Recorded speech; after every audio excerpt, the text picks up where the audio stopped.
Hey there, today we're going to have a look at the new underwater housing for Sony RX100 IV. It's a brand new housing, it just came out, and it looks a lot like its predecessor, the housing for Sony RX100 III, but the key difference is that the front of the housing is actually black. And the previous model for the RX100 III, it was see-through, same as the back of this housing. And the reason why is because when you trigger an inbuilt flash, it disperses throughout the housing if it's see-through. So a lot of underwater photographers, they've done a do-it-yourself method is by painting it inside black, so the flash doesn't get absorbed, doesn't get dispersed throughout the housing. And in this one, they made the front black, which made a lot of things easier. And so the flash goes directly through flash diffuser. And also, you can trigger a slave flash by removing the diffuser. And here you can see two fiber optic ports for your fiber optic cable, to which you can connect to slave strobe or flashlight. But in our experience, for our purposes, we don't really use flash strobe light. Mainly we use a underwater powerful LED light, and it fixes either on top, or you can mount it on a handle.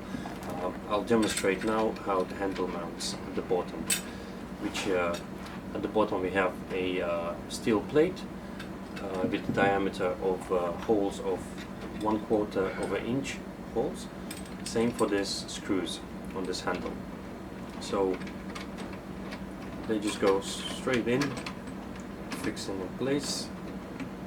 Very easy to do. So it looks like this. Underwater handle with the housing on it, which is very handy. Actually, it's quite comfortable, especially for a small compact camera like Sony. So let me show you the flashlight that we use, diving light, which is already mounted on the aluminium handle. It's a 2600 lumens diving light. It's quite powerful and is more than enough for a small compact camera like Sony. So just like that, in a few seconds I mounted it on the housing. So it looks like this. And you can extend the way you want to the arms. So this is for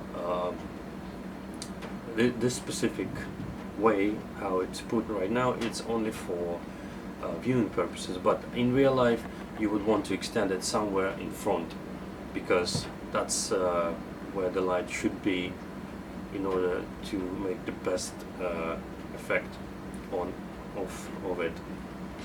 Also, we do have a wide angle down point lens, and basically you can put this on to make your angle a lot wider, but make sure this part of the lens and the front of the housing must be filled with water. So this lens has to be put underwater.